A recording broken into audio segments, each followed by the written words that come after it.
Hello बच्चों, तो स्वागत है आपका फिर से एक बार इस amazing online learning platform physics वाला में, जहाँ पे हम लोग डिस्कस कर रहे थे 11th क्लास का अभियान बैच। और उसमें हम लोग सेकंड चैप्टर डिस्कस करना स्टार्ट कर चुके थे और उसी का अपन लेक्चर नंबर 2 आज देखने वाले हैं। चैप्टर का नाम फिर से एक बार देख लो, इंट्रोडक्शन टू एनालिटिकल केमिस्ट्री। जो एनालिटिकल केमिस्ट्री चैप्टर हम लोग डिस्कस कर रहे थे बेटा, और मैंने बताया था this chapter is totally different from the remaining all the chapters. क्यों? क्योंकि यहाँ पे कोई एक्चुअल रिएक्शन नहीं पढ़ रहे, एक्चुअल केमिकल्स का नाम नहीं पढ़ रहे, बट यस ये चैप्टर आपको फील दिलाता है जो मैंने लास्ट क्लास में बताया था कि how chemistry is related to और how chemistry is directly related to the industries ना, या रिसर्च। किस तरीके से इस एनालिटिकल केमिस्ट्री का रोल प्ले होता है हमारी डे टू डे लाइफ में। तो इसी के रिलेटेड ये चैप्टर है बेटा, जिसको हम लोग ऑलरेडी डिस्कस करना स्टार्ट कर चुके थे। तो चलो टाइम वेस्ट ना करते हुए लास्ट क्लास में क्या क्या चीजें बताई थी ये थोड़ा सा हम लोग देख लेते हैं। लास्ट क्लास में हम लोग एनालिटिकल केमिस्ट्री का सोसाइटी में क्या यूज होता है, पहले first of all what is analytical chemistry. Analytical chemistry क्या होता है? Analytical chemistry is related to analysis. माने आपके पास कोई भी अननोन कंपाउंड, कोई भी अननोन सैंपल अगर आ जाए तो आप उसमें डिटरमाइन कर सकते हैं इस सैंपल में क्या क्या है, कितना कितना परसेंटेज है।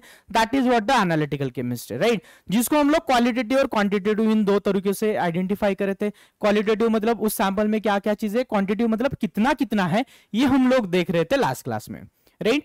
उसके बाद हम लोगों ने देखा था कि एनालिटिकल केमिस्ट्री का एग्रीकल्चर में क्या यूज होता है, मेडिसिन में क्या यूज होता है, या इंडस्ट्री में क्या यूज होता है, या डे टू डे लाइफ में पढ़ते टाइम क्या यूज होता है, रिसर्च में क्या। तो ये सब चीजें हम लोग लास्ट क्लास में, जो इंट्रोडक्शन, और चैप्टर का नाम ही है बेटा, आप देख सकते हो चैप्टर का नाम ही इंट्रोडक्शन टू एनालिटिकल केमिस्ट्री।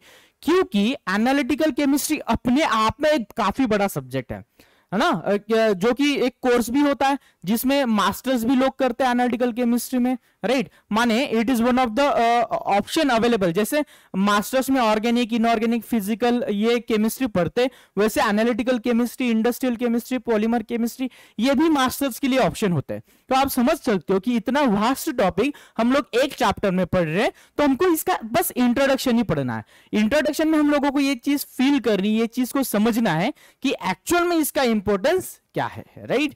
तो आज के क्लास में हम लोग देखने वाले बेटा एक्यूरेसी क्या होता है और प्रिसीजन क्या होता है ना। एक्यूरेसी और प्रिसीजन मैं एक सिंपल सा एग्जांपल लेके मैं आपको समझाऊंगा। उसके बाद हम लोग जो टेक्निकल डिटेल्स होंगे, माने what is the definition of accuracy, accuracy measure करने का तरीका क्या होता है, एरर क्या होता है, तो ये सब चीजें हम लोग देखेंगे। बट उससे पहले एक ओवरऑल आइडिया ले लेंगे कि एक्यूरेसी और प्रिसीजन का मतलब क्या होता है। उसके बाद हम लोग पढ़ेंगे बेटा सिग्निफिकेंट फिगर्स। जब भी हम लोग कोई भी मेजरमेंट करेंगे, कोई भी चीज का मेजरमेंट करेंगे, जैसे कि वॉल्यूम मेजर कर रहे, मास मेजर कर रहे, तो ये मेजरमेंट के टाइम एग्जैक्ट वैल्यू माने हम कितने डिजिट तक श्योर है। जैसे कि आप कोई मास मेजर कर रहे हो, राइट। तो मास मेजर करते टाइम आप कितना एक्यूरेट उसको मेजर कर रहे हो, कितने डिजिट आपको एग्जैक्टली पता है। माने कि एग्जांपल लेके अगर मैं बता दूं कि जैसे कि मैं कोई 5 kg का मास मेजर कर रहा हूं, राइट। कोई मास है तो जिसमें लेट से 5.0012 किलोग्राम, तो माने ये डिजिट्स आपको बता रहे हैं कि आप जिस इंस्ट्रूमेंट से मेजर कर रहे हो उसका एक्यूरेसी कितना है, कौन से डिजिट तक, उसका लीस्ट काउंट माने कम से कम कितना मेजर कर सकता है। जैसे कि अगर आप ब्यूरेट पे देखते हो तो ब्यूरेट पे आपको 1 2 3 4 5 25 ml तक लेट से मार्किंग है। तो हर एक ml में, जैसे मैं ब्यूरेट का स्ट्रक्चर यहां पे बना देता हूं बेटा, लेट से मैं यहां पे ब्यूरेट का स्ट्रक्चर बना दे रहा हूं, राइट। तो यहां पे जो मार्किंग होती है,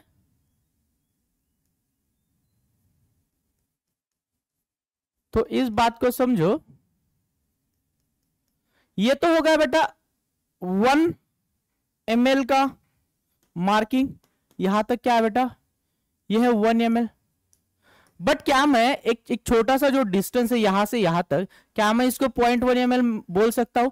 तो इस ड्यू डेट से मिनिमम कितना मेजर कर सकता हूं, 0.1, तो इसका लीस्ट काउंट बन गया बेटा 0.1। तो यही चीजें हम लोग देखेंगे। सिग्निफिकेंट फिगर्स का मतलब, सिग्निफिकेंट फिगर्स क्या दर्शाते हैं, सिग्निफिकेंट फिगर दर्शाते हैं लीस्ट काउंट। तो ये भी अपन आज की क्लास में देख रहे हैं। तो आई होप आपको आज की क्लास का ओवरव्यू समझ में आ गया। तो बढ़ते बेटा एक्यूरेसी और प्रिसीजन की तरफ, राइट।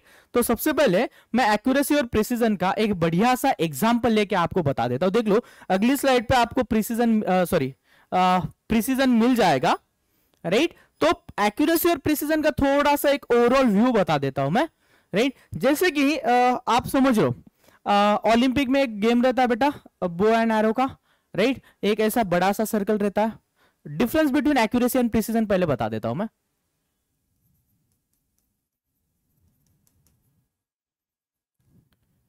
या अगला स्लाइड लेके मैं थोड़ा सा इंट्रोडक्शन, या इसी के पहले थोड़ा सा इंट्रोडक्शन जोड़ देता हूं।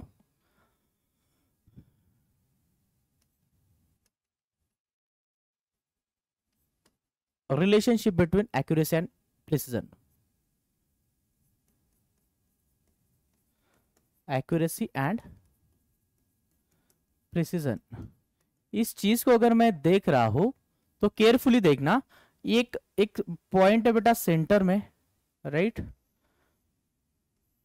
ये कुछ इस तरीके से जो आप एम करते हो, ठीक ना, राइट। तो अगर कोई एरो अगर इस पॉइंट पे हिट करता है, अगर कोई इस पॉइंट पे हिट करता है तो उसको मिलते हैं 10 पॉइंट, 10 नंबर मिल जाते हैं, राइट। तो अगर कोई इस पॉइंट पे हिट कर देगा तो उसको बोलेंगे एक्यूरेट हिट करा। क्या करा बेटा? एक्यूरेट हिट करा, ठीक ना। तो वो कितनी बार उसको हिट कर रहा है, तो इस पॉइंट को, व्हाइट पॉइंट को क्या बोल देंगे बेटा? एक्यूरेट पॉइंट, या इसको बोल देंगे एक्यूरेसी। क्या बोल देंगे बेटा? एक्यूरेसी। अभी देख लेते, केयरफुली देखना। मैं दूसरा और एक सर्कल बना देता हूं, यहां पे हिट करा तो इसको बोल देंगे बेटा एक्यूरेसी। यहां पे मैं दूसरा पॉइंट यहां पे हिट कर दिया। अभी यहां पे ये जो सर्कल है ना बेटे, छोटे छोटे मैं ड्रॉ कर देता हूं ताकि चीजें आपको थोड़ा सा क्लियर हो जाए।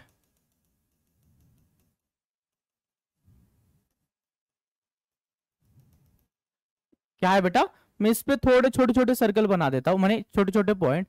जैसे कि यहां पे हिट करा, यहां पे हिट करा, 3 एरो हिट करे बेटा, 3 एरो हिट करे, ये 3 एरो हिट करे, तो इसको क्या बोल दूंगा मैं? एक्यूरेसी। क्या बोल दिया मैंने? एक्यूरेसी। अभी थोड़ा सा और बढ़िया देख लेते हैं। या एक्यूरेसी मेंटेन करा इस तरीके से, राइट। तो दूसरा सर्कल बना देता हूं मैं, केयरफुली देखना। मुझे पता है मैं जो सर्कल बना रहा हूं वो ड्राइंग ढंग से नहीं है, बट आप भावनाओं को समझो, राइट। मैंने क्या करा बेटा, यहां पे कोई बंदा हिट कर रहा है, यहां पे हिट कर रहा है, राइट। मैं इसको बोल देता हूं प्रिसीजन। मैं आगे बताऊंगा आपको इन तीनों का मतलब। क्या बता दिया? Precision, right. और एक बता देता हूं, और एक सर्कल बना देता हूं, या इसी वाला। आप देख लो, अगर आपका ये जो वैल्यू है बेटा 10 पॉइंटर, ये था एक्यूरेट वैल्यू। तो एक्यूरेट वैल्यू बार बार मैं रिपीट कर रहा हूं, जब रिपीटेशन बार बार आ जाता है उसको बोलते हैं प्रिसीजन, राइट। जब रिपीटेशन, तो यहां पे क्या है बेटा, एक ही जगह पे बार बार एरो हिट करा जा रहा है, तो इसको क्या बोलते हैं? Precision, but not accurate. इसको क्या बोल रहा हूं मैं? Accurate as well as precise also. या मैं यहां पे इसको थोड़ा सा चेंज कर देता हूं, सर्कल को फिर से एक बार बना देते हैं, राइट। यहां पे मैं एक्यूरेट तो बना देता हूं, यहां पे एक डॉट लगा देते, यहां पे एक डॉट लगा देते, यहां पे एक डॉट लगा देते। मैं सिर्फ इसको एक्यूरेसी बोल रहा हूं।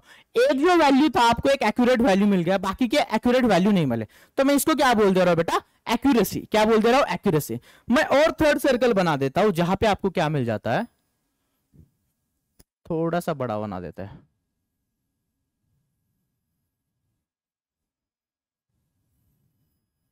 तो देख लेना, अगर कोई बंदा यहां पे बार बार एरो हिट कर रहा है और वही एरो रिपीट हो रहा है, तो मैं इसको क्या बोल देगा? Accuracy with precision, accuracy with precision. तो इसको एक बार फिर से समराइज कर लेते हैं, और यहां पे मैं आपको साइमल्टेनियस डेफिनेशन भी बता देता हूं। होता क्या है बेटा, जब आपका जो एक्सपेक्टेड वैल्यू है, एक्सपेक्टेड वैल्यू क्या है, 10 पॉइंटर एक्यूरेट वैल्यू। तो अगर 10 पॉइंटर अगर आपको एग्जैक्ट मिल रहा है तो आप उसको बोल देंगे एक्यूरेट। बट ये पॉइंट जो है रिपीट नहीं हो रहा है, ये क्या हो रहा है बेटा, एक ही जगह पे नहीं मिल रहा है, माने एक सेम वैल्यू बार बार रिपीट नहीं हो रही। जैसे आप कोई एक्सपेरिमेंट कर रहे हो, जैसे ब्यूरेट का रीडिंग पहली बार में आया आपका 10, दूसरी बार में 10.1, 10.15, 10.09 या 10.05, ऐसा कोई वैल्यू अगर आपको मिल रहा है, इसका मतलब वो वैल्यू अगर आपका जो रिकॉर्डेड वैल्यू, एक्चुअल वैल्यू उसके अगर बराबर आ रहा है, उसको बोल देंगे एक्यूरेट। क्या बोल देंगे बेटा, एक्यूरेट। तो बस यही अपन डेफिनेशन के साथ पढ़ लेंगे। देखो आपको यहाँ पे एक्यूरेसी मिल रही है, माने जो एक्सपेक्टेड वैल्यू है, जो एग्जैक्ट वैल्यू, उसके बराबर अगर आपका ऑब्जर्वेशन अगर आ रहा है या एरो अगर परफेक्ट वहां पे लग रहा है, तो इसको बोल दूंगा मैं एक्यूरेट। प्रिसीजन का मतलब एक ही वैल्यू, शायद वो एक्यूरेट ना हो, बट वही सेम वैल्यू, वही सेम रिजल्ट मुझे बार बार मिल रहा है। लेट से आपका एक्चुअल रिजल्ट आना चाहिए था 15, आपका एक्चुअल रिजल्ट आ जाना चाहिए था 15, तो आपको 15 मिल गया मतलब एक्यूरेट है, राइट। एक बार 15 मिल गया, एक बार 10 मिल गया, एक बार 12 मिल गया, बट 15 मिला ना, वो एक एक्यूरेट था। बट आपका एक्चुअल रिजल्ट अगर 15 है, और माने 15 ml, जो कुछ भी आप एक वैल्यू दिमाग में रख लो, जैसे आप कोई एक्सपेरिमेंट कर रहे हो, 15 ml is actual value, experimental value. तो आप जब एक्सपेरिमेंट कर रहे हो, तो वो वैल्यू अगर मान लो बार बार 13 आ रहा है, 13 के नियर बाय, आप उसको बोल दोगे प्रिसाइज। क्या बोल दोगे, प्रिसाइज। सेम वैल्यू बार बार रिपीट हो रहा है, तो उसको बोल देंगे प्रिसाइज, बट नॉट एक्यूरेट। क्यों, एक्यूरेट कब होगा, जब वो 15 आएगा तब एक्यूरेट होगा। आपका कितना मिल रहा है, 13, बट बार बार 13 मिल रहा है, तो क्या बन गया बेटा, प्रिसाइज। अब देखते हैं एक्यूरेसी विद प्रिसीजन। आपका वैल्यू एक्चुअल कितना है, 15, आपको भी कितना मिल रहा है, 15, बट वो बार बार जब आप एक्सपेरिमेंट रिपीट करो ना, तो बार बार आप रिजल्ट सेम प्रोड्यूस करो, इसको क्या बोल देंगे, प्रिसीजन। माने सेम वैल्यू जब आप बार बार रिपीट कर दो, तो एक्यूरेसी भी है और प्रिसीजन भी है। तो यही अपन आज डिटेल में देखेंगे कि एक्यूरेसी का मतलब क्या होता है, राइट। चलो आगे बढ़ते बेटा, इस एक्यूरेसी के मतलब को समझते हैं, राइट।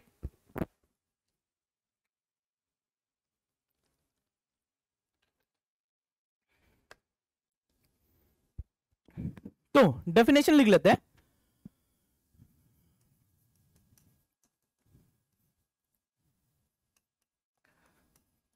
क्लोजनेस बोल लो या नियरनेस, म्हणजे ते किती जवळ आहे, ते किती मॅच होत आहेत, ते आपण बघतोय। क्लोजनेस और nearness of measured value with true or actual value is called as what beta, is called as accurate, or is called as accuracy, is called as what beta, accuracy।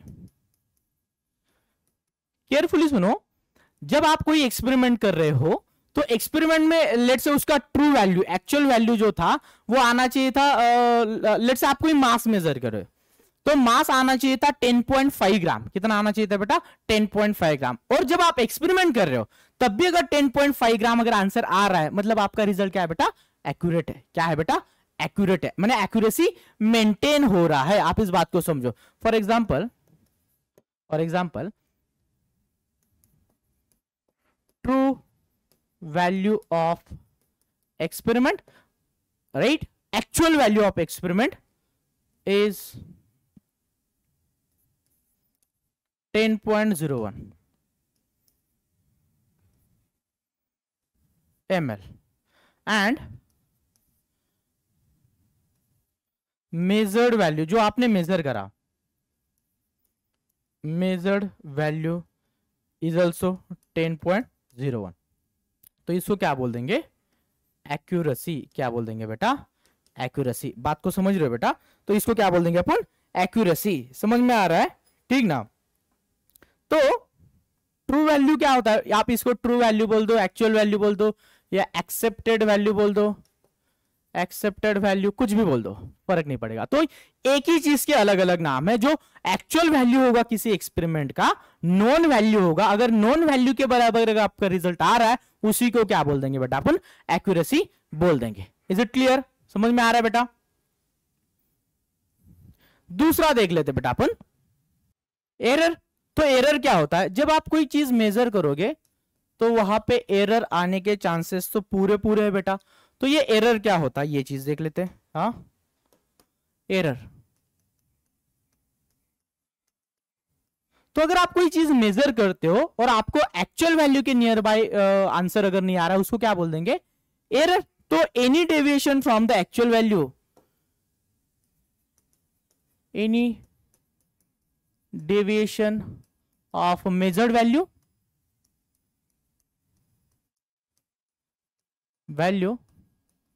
From actual और accepted बोल देते या true value, from actual और accepted और true value, right, is called as what बेटा।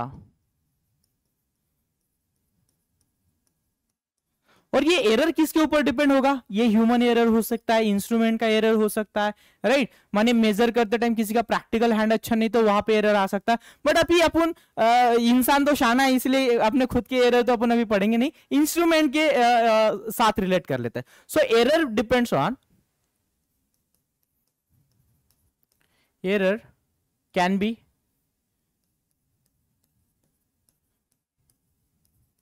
Human error और instrumental error, right. तो instrumental error की बात करते हैं, तो जैसे कि आपकी किताब में एक बढ़िया सा एग्जांपल दिया है, मैं सेम एग्जांपल यहां पे थोड़ा सा रिप्रोड्यूस करने की कोशिश करूंगा, केयरफुली देखते जाना। तो accuracy will be depend on, accuracy is depend on, आप क्या बोल सकते हो, कोई भी आप इंस्ट्रूमेंट अगर ले रहे हो उस इंस्ट्रूमेंट के लीस्ट काउंट पर डिपेंड करेगा। एक्यूरेसी, एक्यूरेसी के साथ साथ एरर बोल दो आप, एक्यूरेसी और एरर दोनों भी, दोनों के दोनों, accuracy as well as error. तो सेंटेंस वैसा ही लिख देते हैं, accuracy as well as error is depend on और depends on least count of instrument. इसी को अपन एग्जाम्पल के साथ देख लेते बेटा, इसी को अपन क्या कर लेते, एग्जाम्पल के साथ देख लेते। तो एरर एक्चुअली अगले स्लाइड पे लिखना चाहिए था, तो देख लेते हैं। तो जैसा कि मैंने ऑलरेडी लिख दिया था कि जो एरर है वो लीस्ट काउंट पे डिपेंड होता है। तो केयरफुली देखते जाना, एक एग्जाम्पल के साथ देखते हैं। और यहां पे डेफिनेशन के तौर पे फिर से एक बार लिख देता हूं, हाँ, deviation of measured value from true value, उसको क्या बोल देंगे आप, एरर। लास्ट स्लाइड पे डिटेल में डेफिनेशन लिखा था, वो भी आप एक बार केयरफुली देख सकते हो। एग्जांपल लेके देख लेते हैं। और इसके बारे में क्या कहा था बेटा हम लोगों ने, it depends on the sensitivity of the measurement, या it depends on the sensitivity of least count, right. तो डिपेंड्स ऑन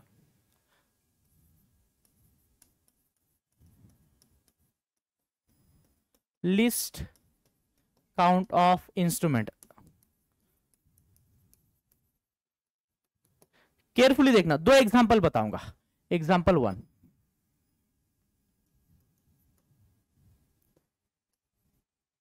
राइट। मेरे पास वही सेम वाला एग्जांपल ले लेता हूं बेटा मैं,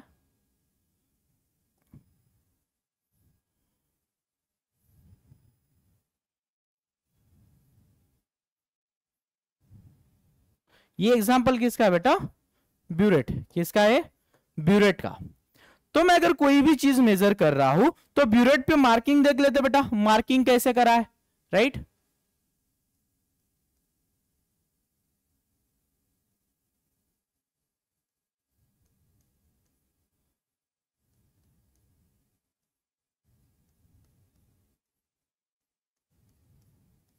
कुछ इस तरीके से ब्यूरेट पे मार्किंग है बेटा, राइट।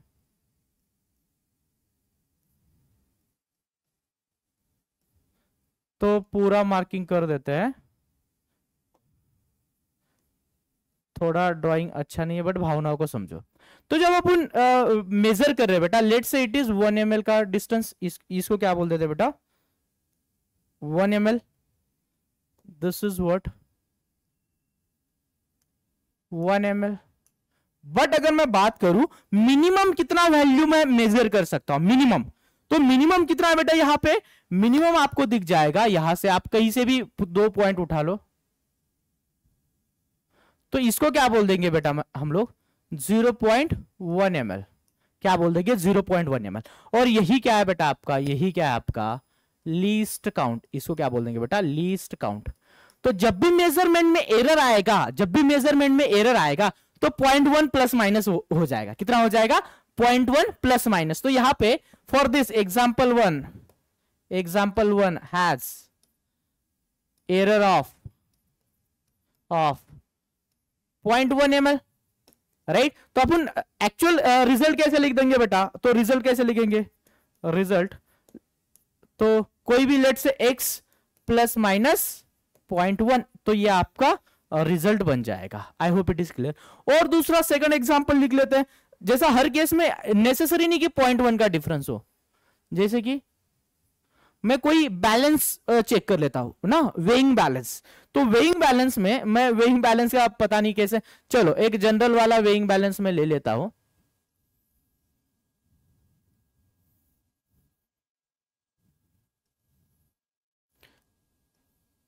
जैसे मान लो ये 0 kg था, 0 kg, मैं यहां पे लिख देता हूं बेटा 5, 10, 15, 30, यहां पे 45, यहां पे फिर से 60 आ जाएगा, ठीक ना। तो केयरफुली देखते जाना बेटा, केयरफुली देखते जाना, यहां पे 1 2 3 4 and 5 6 7 8 9 and 10 11 12 13 14 and 15, कुछ इस तरीके से। तो इसका लिस्ट काउंट कितना बन जाएगा बेटा, लिस्ट काउंट 1 kg। केयरफुली देखो, बिल्कुल भी सेंसिटिव नहीं है। अपन जब केमिस्ट्री की बात करते तो 0.0001 माने 5-6 डिजिट तक सेंसिटिविटी रहती है इंस्ट्रूमेंट्स की, बट यहाँ पे सेंसिटिविटी कितना है बेटा, इसका लिस्ट काउंट तो 1 किलो है, तो मेजरमेंट का डिफरेंस कितना आ जाएगा प्लस माइनस। तो रिजल्ट में क्या मिल जाएगा आपको, रिजल्ट कितना, कोई भी एक्स वैल्यू मेजर कर लिया प्लस माइनस 1 kg, तो ये एक्चुअल आपको रिजल्ट मिल जाएगा। तो कोई भी एरर कहां पे डिपेंड करेगा बेटा, आप किस टाइप का इंस्ट्रूमेंट ले रहे हो। मैं चाहे तो और एक एग्जांपल यहां पे मैं क्या कर देता हूं, 1 ग्राम के कितने 1000 पार्ट कर देता हूं, तो आप सोचो कितना ज्यादा एक्यूरेट मेजरमेंट हो जाएगा। तो एक इंस्ट्रूमेंट होता है, आप एक बार गूगल करके देख लेना बेटा, HRMS, ठीक ना, high resolution mass spectroscopy, HRMS। तो उसको एक बार देखना, उसका सेंसिटिविटी या उसका लिस्ट काउंट कितना है, वहां पे कई ज्यादा एक्यूरेसी होता है मास मेजर करने का। बट मैंने 2 एग्जांपल ऐसे दिए जहां पे लिस्ट काउंट माने उस इंस्ट्रूमेंट में कम से कम कितना क्वांटिटी नाप सकते हैं, तो कम से कम यहां पे 1 किलो नाप सकते हैं, ठीक ना। आप 1 ग्राम रख दोगे, 10 ग्राम रख दोगे, 50 ग्राम, उस पर कुछ फर्क नहीं पड़ेगा। आई होप आपको ये एरर क्लियर है। तो एरर पता करने के लिए एरर के तरीके होते हैं बेटा, ठीक ना। तो एरर होता है बेटा एब्सोल्यूट एरर, तो टाइप्स ऑफ एरर मैं यहां पे लिख देता हूं, types of error, types of error. तो पहला एरर बन जाता है बेटा आपका एब्सोल्यूट एरर, क्या है एब्सोल्यूट एरर। बघा त्याच्या नावातच त्याचा अर्थ दडलेला आहे, जो नाम है उसका उसी में उसका पूरा मतलब छुपा हुआ है। एब्सोल्यूट एरर क्या रह जाए, मैं सीधा फॉर्मूला लिख देता हूं, कुछ एक दो एग्जांपल लेके बता देते हैं। जैसे कि absolute error is equal to what बेटा, absolute error is equal to, माने हम लोग 2 टाइप के वैल्यू देखे थे बेटा, कौन कौन सा, एक ट्रू वैल्यू देखे थे और एक ऑब्जर्व या मेजर्ड वैल्यू अपन देखे थे। तो ये क्या बन जाएगा बेटा आपका ऑब्जर्व वैल्यू, ऑब्जर्व वैल्यू, या इसको यहां पे नीचे लिख देते ना, इज इक्वल टू, चलो ठीक है कोई दिक्कत नहीं, observe value minus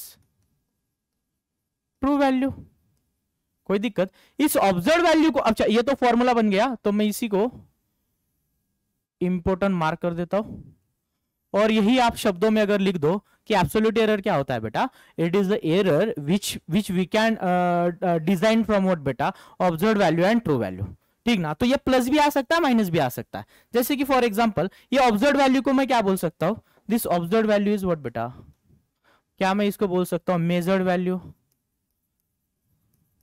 measured value या एक्सपेरिमेंटल वैल्यू जो आपका आ रहा है, ठीक ना। और ये ट्रू वैल्यू क्या है बेटा, एक्सेप्टेड और एक्चुअल वैल्यू।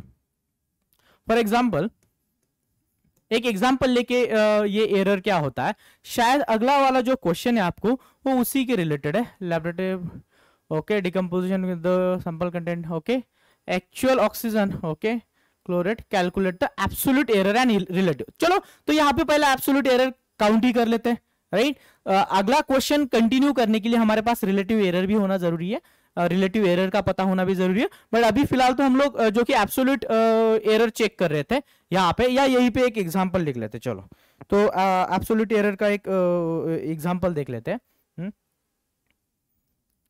इन एक्सपेरिमेंट ब्यूरेट रीडिंग,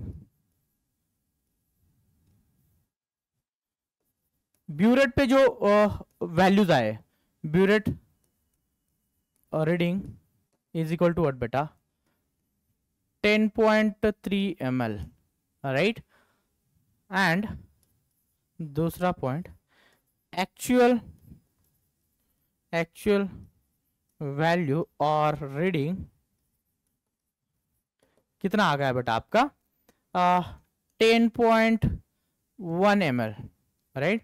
तो आपका एब्सोल्यूट एरर बिल्कुल सीधे सीधे वैल्यू सब्स्टिट्यूट कर देंगे, तो आपका एब्सोल्यूट एरर क्या बन जाएगा बेटा, absolute error is equal to observed value या मेजर्ड वैल्यू कितना है बेटा, ये जो आपको ब्यूरेट के ऊपर का रीडिंग मिला that is what the observed value कितना है बेटा 10.3 माइनस आपका एक्चुअल वैल्यू कितना 10.1, तो आपका एब्सोल्यूट एरर कितना बन गया बेटा 0.2, कितना बन गया बेटा 0.2।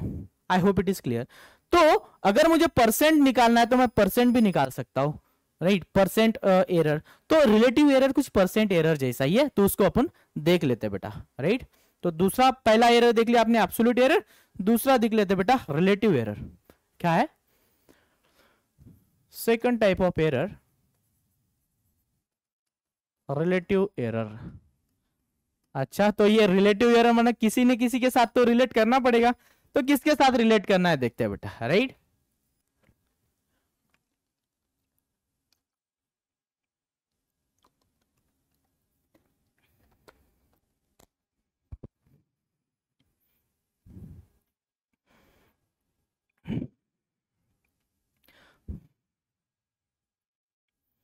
ओके, तो रिलेटिव एरर का सीधा फॉर्मूला लिख लेते बेटा, relative error is equal to what बेटा, relative error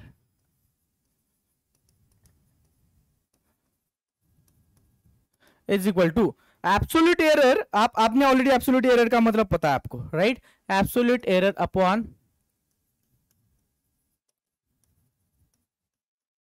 upon true value into 100। तो क्या मैं डेफिनेशन में यही लिख दूं, relative error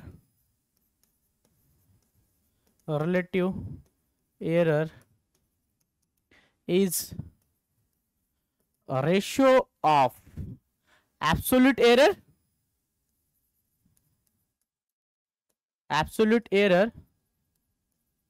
and true value, right. तो ये आपका रिलेटिव एरर हो जाएगा। परसेंट रिलेटिव एरर अगर आपको निकालना है तो मल्टीप्लाई बाय 100, तो यही आपका क्या बन जाएगा बेटा रिलेटिव एरर। तो आपको यहाँ पे एब्सोल्यूट एरर का मतलब तो पता है, एब्सोल्यूट एरर कहां से निकाला था आपने, observed value minus true value. तो ये निगेटिव में भी बन सकता था, पॉजिटिव में भी बन सकता था। तो इन दोनों चीजों को लेके अपन अगला सवाल कर देते हैं। तो देख लो सवाल क्या है।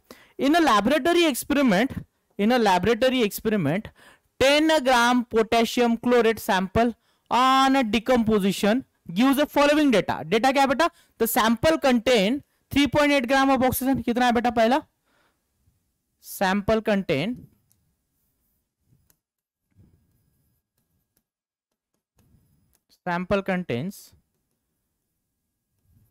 3.8 ग्राम ऑफ ऑक्सीजन। आगे बढ़ते हैं। And the actual mass of oxygen in the quantity of potassium chloride is 3.92। अच्छा, ये तो फिर मेजर्ड वैल्यू बन गया। ये क्या बन गया बेटा? Measured value. तो दूसरा क्या है बेटा? दूसरा क्या दे दिया आपको? 3.92। तो एक्चुअल ऑक्सीजन कितना है बेटा? 3.92 ग्राम। इसको मैं क्या बोल दूंगा बेटा? True value. इसको क्या बोल दूंगा मैं? True value. बात समझ में आ रही? तो आपको कैलकुलेट करने के लिए बोला है। क्या कैलकुलेट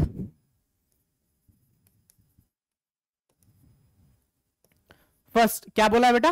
एब्सोल्यूट एरर। तो सीधा सीधा अभी कैलकुलेट कर ही देते हैं। Absolute error. एब्सोल्यूट एरर क्या होता है बेटा? मेजर्ड वैल्यू या observe value, observe value minus true value, right. जो कितना ऑब्जर्व वैल्यू कितना है बेटा आपका? ऑब्जर्व या मेजर्ड वैल्यू कितना है? 3.8 माइनस ट्रू वैल्यू कितना है बेटा? 3.92। कैलकुलेट कर दो, आपको क्या मिल जाएगा बेटा? देखो चीजें बहुत आसान है। आपको पहले केस में जो स्टेप वाइज बोला गया है ना, उसी चीज को देखो। तो आपको सबसे पहले क्या बोला गया? एब्सोल्यूट एरर कैलकुलेट करने के लिए तो एब्सोल्यूट एरर कैलकुलेट ही कर दो। समझ में आ गया बेटा? तो कितना बन जाएगा ये? ऑब्वियसली माइनस में आ जाएगा। माइनस में कितना आ जाएगा बेटा?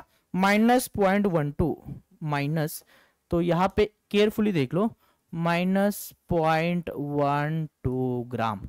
तो ये क्या बन गया आपका? Absolute error. क्या बन गया बेटा? -0.12 ग्राम क्या बन गया आपका? Absolute error. केयरफुली देख लेते। सेकंड क्या बोला गया बेटा आपको? सेकंड क्या बोला गया है? एब्सोल्यूट के बाद सेकंड क्या बोला गया आपको? Calculate absolute and relative. दूसरा क्या बोला गया बेटा? Relative error. तो सेकंड लिख लेते हैं, रिलेटिव एरर। तो ये रिलेटिव एरर ऑब्वियसली कहां पे रिलेट कराएगा बेटा? एब्सोल्यूट एरर को। तो it is an ratio absolute error and true value. तो लिख लेते हैं absolute error upon true value. समझ में आ रहा है? इनटू 100। तो कितना बन जाएगा आपका? एब्सोल्यूट एरर कितना आ गया? -0.12 अपॉन ट्रू वैल्यू कितना है आपका? 3.92 इंटू 100। कितना निकल के? ऑब्वियसली माइनस में आ जाएगा। कितना आ जाएगा? 3 0 कैंसिल कर दो, 3.056 के आसपास, ठीक ना? 3.06%।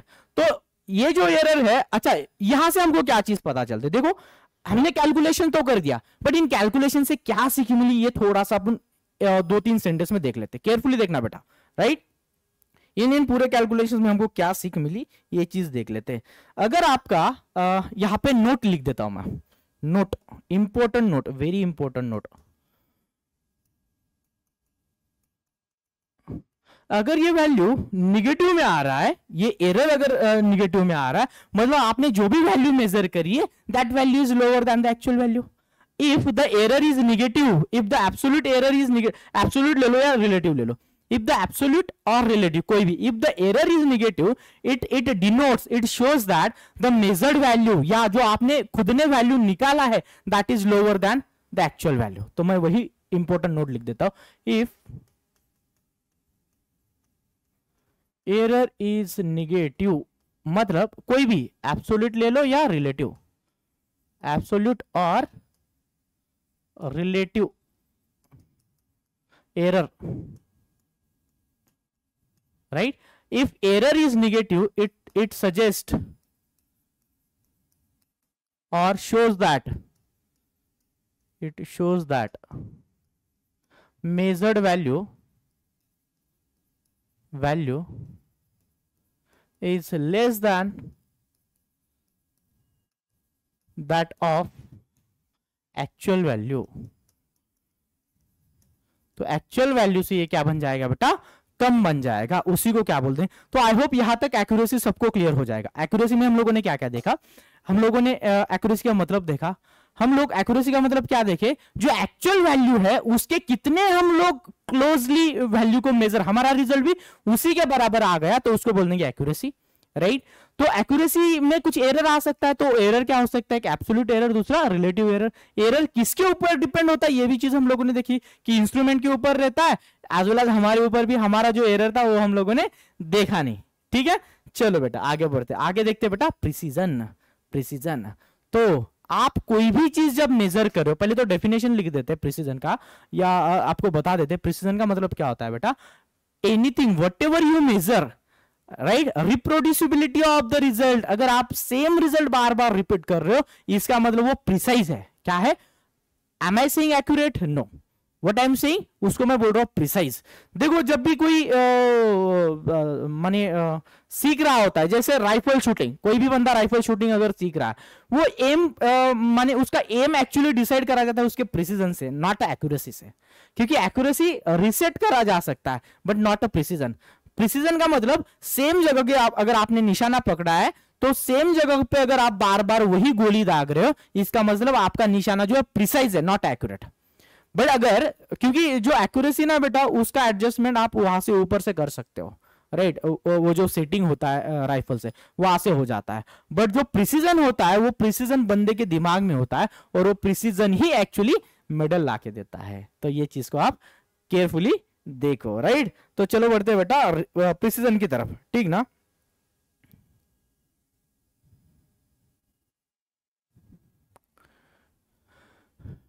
तो प्रिसीजन का मतलब रिप्रोड्यूसिबिलिटी या क्लोजनेस ऑफ व्हाट द बेटा रिजल्ट। आप एक्चुअली मैं इसको किस तरीके से बोला जाए, अपन सेम एग्जांपल के बेसिस पे देख लेते हैं, राइट। सो कुछ पहले पॉइंट लिख देते हैं, मल्टीपल एक्सपेरिमेंट, या मैं इसको बोल देता हूं मल्टीपल मेजरमेंट्स, या उसको मैं बोल देता हूं multiple reading, multiple readings are required to minimise error. जब कहीं पे कोई एरर आ रहा है तो उसको बार बार रिपीट करना पड़ता है इसमें, टू मिनिमाइज एरर, राइट। और जब आपका रिजल्ट बार बार सेम आता है उसको क्या बोलते हैं बेटा, precision. Reproducibility of same result is called as what बेटा, और रिपीटेशन। सिंपल भाषा में, अपनी भाषा में, ये तो किताबी लैंग्वेज हो गई, तो रिपीटेशन, इसको और भी अलग अलग साइंटिफिक वर्ड्स है, मैं वो यहां पे इस्तेमाल करूंगा नहीं। Repetition of same value during multiple reading, ये मल्टीपल टाइम जो रीडिंग कर रहे हैं, ठीक ना, during multiple experiment is called as what बेटा, इज कॉल्ड एज प्रिसीजन। तो देखो यहाँ पे ये एनालिटिकल केमिस्ट्री जो है ना बेटा, इसको समझना जरूरी है क्योंकि काफी सारी टेक्निकल डिटेल्स है। तो ये टेक्निकल डिटेल्स को समझने के लिए आप जो मैं एक्सपेरिमेंट बताने, जो मैं चीजें बोल रहा हूं उसको केयरफुली आप लोग समझो। कि आपको अगर एक सेम एक्सपेरिमेंट कर रहे हो, जैसे कि आप लैब में जब जा रहे हो तो लैब में क्या एक्सपेरिमेंट कर रहे हो बेटा, आप लैब में लेट्स से कोई एनालिसिस कर रहे हो, ठीक ना। एनालिसिस माने अभी थोड़ा सा एक एग्जांपल के तौर पे देख लेते हैं, जैसे आप एसिड बेस टाइट्रेशन देख रहे हो, तो सेम टाइट्रेशन आप जब बार बार करोगे तो आप कई सारे सेट ऑफ एक्सपेरिमेंट करोगे, और ये एक्सपेरिमेंट करते टाइम आप जब बार बार रिजल्ट अगर आप लाते हो और रिजल्ट अगर सेम आता है तो उसको बोलते हैं precision. Am I saying accurate? अभी आपको ट्रू वैल्यू बताई नहीं है, आपको जस्ट बोल दिया बेटा एक्सपेरिमेंट करो, तो एक्सपेरिमेंट करते टाइम बार बार आपका वैल्यू सेम आ रहा है या क्लोज आ रहा है, ठीक ना। तो माने 10.2, 10.1, 10.2, 10.1, 10.1, 10.1, आपने 10 एक्सपेरिमेंट कर लिए, तो इसी के नियर बाय था 10.1, 10.2, इसी के नियर बाय था। इसका मतलब आपका रिजल्ट क्या है बेटा, प्रिसाइज है। क्या है, ज्यादा से ज्यादा प्रिसाइज है, राइट। तो अब ये प्रिसीजन जो रहता है ना बेटा, ये बहुत जरूरी होता है कोई भी एक्सपेरिमेंट के लिए, राइट। तो जब भी हम लोग ये प्रिसीजन चेक करते हैं तो ऑब्वियसली प्रिसीजन में भी कोई रिलेशन रहेगा एरर के साथ, तो कोई भी एक्यूरेट वैल्यू होने के लिए प्रिसीजन होना बहुत जरूरी है, right. So precision is prerequisite. अभी ये जो है इस वर्ड का पूरा मतलब मैं समझा देता, प्रीरिक्विजिट ऑफ एक्यूरेसी। कोई भी रिजल्ट एक्यूरेट होने के लिए प्रिसीजन होना बहुत जरूरी है। तो इसका मतलब प्रीरिक्विजिट म्हणजे काय, ही गरजच आहे, right. Precision is prerequisite of accuracy. बात को समझो, अगर हम लोग प्रिसीजन मेजर कर रहे हैं तो प्रिसीजन में भी कोई जब आप बार बार वैल्यू मेजर कर रहे हैं तो इसका मतलब ऑलरेडी बोल दिया, reproducibility of the same result या repetition of the same value. तो अलग अलग बुक्स में अलग अलग टर्मिनोलॉजीज में इसको मेंशन किया जा सकता है कि what is the meaning of this precision, right. तो precision is related to what बेटा, डेविएशन। या प्रिसीजन को मेजर करने के लिए हमको डेविएशंस पता होना जरूरी है। तो अगली स्लाइड पे देख लेते हैं। तो यहां पे भी फिर से दो टाइप के आपको डेविएशन मिल जाते हैं। तो टाइप्स ऑफ डेविएशन लिख देता हूं मैं, या डेविएशन का पहले मतलब लिख देता हूं, राइट। सो इफ डेविएशन माने उस मतलब में, उस नाम में ही उसका मतलब छुपा है। If values are differed, if values are differed from repeated values, then it is called as deviation। उसको क्या बोलते हैं बेटा, डेविएशन बोल देते हैं। समझ में आ रहा है। तो डेविएशन मेजर करने के जो तरीके होते हैं मैं उसको क्या बोल देता हूं बेटा, टाइप्स ऑफ डेविएशन। क्या बोल देता हूं, टाइप्स ऑफ डेविएशन। जो कि क्या क्या होता है बेटा, एक होता है एब्सोल्यूट डेविएशन। क्या होता है बेटा, एब्सोल्यूट डेविएशन, राइट। और दूसरा क्या होता है आपका, एब्सोल्यूट डेविएशन। और दूसरा होता है बेटा आपका रिलेटिव डेविएशन, या आप उसको मीन रिलेटिव डेविएशन भी बोल सकते हो, रिलेटिव डेविएशन। ये दोनों जो है अपन एक बेस्ट एग्जांपल के साथ समझेंगे। जो आपको एग्जांपल दे दिया गया है उस एग्जांपल के साथ इसको समझेंगे। पहले उसका थोड़ा सा फॉर्मूला वगैरह लिख लेते हैं। तो पहला आपका क्या है बेटा, एब्सोल्यूट डेविएशन। मैं फॉर्मूला के साथ साथ मतलब भी बता देता हूं, एब्सोल्यूट डेविएशन। देखो इसको फिर से एक बार थोड़ा सा बता दे, डेविएशन क्या है बेटा, जब आप वैल्यूज मेजर कर रहे हो तो जो रिपीटेशन हो रहा है वैल्यूज का वो अगर क्लोजली रिलेटेड नहीं है तो उसी को क्या बोल देंगे बेटा, डेविएशन बोल देंगे। क्या बोल देंगे, डेविएशन। तो एब्सोल्यूट डेविएशन क्या हो जाएगा बेटा, इट इज मॉड। मॉड का मतलब क्या होता है, आपका मॉड जब आप लगा देते हो मैथमेटिक्स में तो चाहे आपका वैल्यू पॉजिटिव हो या निगेटिव हो, वो क्या बन जाता है बेटा, अल्टीमेटली पॉजिटिव ही बन जाता है।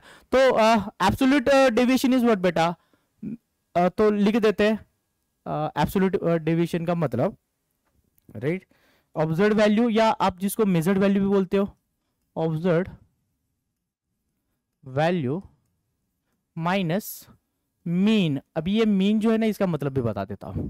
मीन क्या होता है, मीन या अरिथमेटिक मीन क्या होता है बेटा, अरिथमेटिक मीन। आप जो भी वैल्यू मेजर करो उसका एवरेज, मैथमेटिक्स में आप इसी को क्या बोल देते बेटा, एवरेज घेऊन घ्यायचा। आपण एक एग्जांपल बघून घेऊया ना। कोई भी अगर आप वैल्यूज अगर आप मेजर कर रहे हो, लेट से एक ही एक्सपेरिमेंट को 4 बार करा तो चारों का एवरेज ले लेंगे, उसी को क्या बोल रहे बेटा, मीन। और जो एक्चुअल वैल्यू है उसको क्या बोल रहे, observe value, sorry not actual value, जो जब आप एक्सपेरिमेंट में जो वैल्यू मेजर कर रहे हो उसको ऑब्जर्व वैल्यू बोल देंगे या मेजर्ड वैल्यू बोल देंगे। समझ में आ रहा है बेटा, इज इट क्लियर।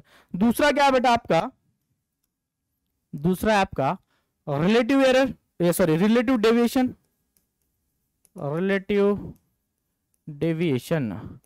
तो रिलेटिव डेविएशन को पता करा जाता है बेटा मीन एब्सोल्यूट डेविएशन से। अभी ये थोड़ा सा इसका भी मतलब बता देता हूं। Mean absolute deviation, mean absolute deviation, it is a ratio of mean absolute deviation upon mean into 100। अगर आप 100 कर दे तो आपको परसेंटेज में मिल जाएगा। आप बताओ कि सर ये जो चल रहा है एब्सोल्यूट डेविएशन और रिलेटिव डेविएशन, ये हमको कुछ भी नहीं समझा, तो इसको समझने के लिए बेस्ट एग्जांपल के बेस पे अपन इसको डिस्कस करते हैं बेटा। अभी ये जो भी कंसेप्ट हम लोगों ने देखा बेटा, तो इसको बेटर समझते कि एग्जांपल को लेके यहाँ पे जो भी फॉर्मूला लिखे हैं, जैसे कि सर हमको ऑब्जर्व वैल्यू तो आपको पता है, मीन का मतलब मैं आपको एग्जांपल में समझाता हूं, मीन एब्सोल्यूट डेविएशन का मतलब भी आपको मैं, तो यहाँ पे दो अलग अलग टर्मिनोलॉजी आ गई। एक तो आ गया मीन, जो जिसका मतलब एवरेज होता है, बट एक एग्जांपल लेके मैं कैलकुलेट करके बताता हूं, और दूसरा क्या है बेटा, मीन एब्सोल्यूट डेविएशन, इसका भी मतलब मैं आपको समझा देता हूं। तो चलो पहले क्वेश्चन पढ़ लेते बेटा, क्वेश्चन में क्या लिखा है, राइट। क्वेश्चन एक बार देख लेते। The 3 identical samples of potassium chlorate are decomposed, right, उनको डिकम्पोज करा। The mass of the oxygen is determined to be, देखो मास कितना लिबरेट हुआ तीनों सैंपल में से, 3.87, 3.95 and 3.89, okay, gram for the set. मैंने 3 बार एक्सपेरिमेंट करा, एक ही सेट करा हम लोगों ने, क्या, calculate the absolute deviation and relative deviation. तो दोनों के फॉर्मूलाज आप एक बार केयरफुली देख लो, मैं इनका मतलब समझा देता हूं कि मीन क्या होता है और मीन एब्सोल्यूट डेविएशन क्या होता है, दोनों का मतलब समझा देता हूं। एक छोटा सा चार्ट बनाता हूं बेटा मैं, और चार्ट में ये सब चीजें जो आपके स्टेट बोर्ड के बुक में एज इट इज आपको दी है, बट फिर भी मैं आपको बता देता हूं। तो आपका मीन सबसे पहले निकाल लेते हैं, राइट। मीन मतलब क्या बेटा, एवरेज। तो क्या क्या वैल्यूज दे दी है, आप एवरेज तो निकालना आता है ना मैथमेटिक्स में, कि कोई भी वैल्यूज दे दी है कि sum of all the values, sum of all the values divided by कितने वैल्यूज है इनटू 100। तो अपन वही मीन निकाल देते बेटा, 3.87 प्लस 3.95 प्लस 3.89 डिवाइडेड बाय कितने वैल्यूज है, 3 इंटू व्हाट बेटा, आप 100। अच्छा 100 करे तो परसेंट निकल जाएगा, आपको 100 करने की जरूरत नहीं है। तो आपका मीन कितना निकल के आता है, केयरफुली देख लो, इनका सबका सम कर दो, राइट। तो सबका सम लिख ही देते हैं, 3.87, 3.95 और 3.89 सम कर देते, 7 5 12 21 2 10 19 19 और 8 27, तो 7 यहाँ पे 2, कितना बन गया, 5 11 11.71, तो 11.71 डिवाइडेड बाय 3, तो ये कितना कितना आ जाएगा बेटा आपका, 3.9 के आसपास। तो 3.9 के आसपास, तो ये बन गया आपका मीन। मीन क्या बन गया बेटा, 3.9। तो आगे बढ़ते बेटा एक छोटा सा चार्ट बना देता हूं, जिस चार्ट में आपको सब चीजें मैं समझा देता हूं। तो देख लेना, अगला स्लाइड या यहीं पे लिख देते हैं, ठीक ना, एवरेज डेविएशन या सैंपल लिख देते हैं, सैंपल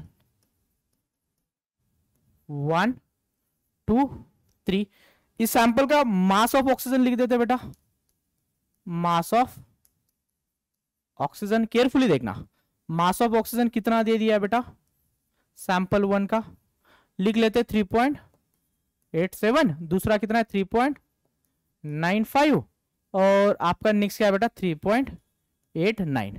नेक्स्ट कॉलम में अपन लिख देते बेटा डेविएशन। अभी डेविएशन कितने का आया, अच्छा यहां पे अगर डेविएशन का अगर आपको लग रहा है सर हमको डेविएशन का मतलब ही पता नहीं, डेफिनेशन में तो लिख दिया था, बट फॉर्मूला भी लिख देते बेटा, deviation, deviation is equal to what बेटा, मेजर्ड वैल्यू माइनस, माने एरर ही आप इसको बोल दे सकते हो। तो डेविएशन का मतलब क्या है बेटा आपका, मेजर्ड वैल्यू, मेजर्ड वैल्यू, या आप एब्सोल्यूट डेविएशन तो पढ़ चुके ना, ऑब्जर्व वैल्यू माइनस मीन, समझ में आ रहा है। तो यही आपका आप एब्सोल्यूट डेविएशन पहले में कैलकुलेट कर लो, और आपको क्वेश्चन में वही बताया गया है, क्या बेटा, कैलकुलेट द एब्सोल्यूट डेविएशन। तो यहां पे मैं एब्सोल्यूट डेविएशन ही लिख देता हूं, absolute deviation.